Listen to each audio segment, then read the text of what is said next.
சாகர நாள் தெரிஞ்சு போச்சுன்னா வாழ்ற நாள் நரகம் ஆயிடும். சந்தோஷம் தாங்க முக்கியம்.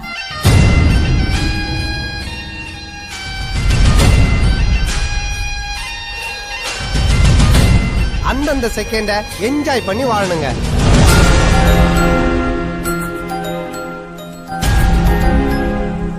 நாம எப்ப சாக போறோம்னு நம்மள யாருக்குமே தெரியாது.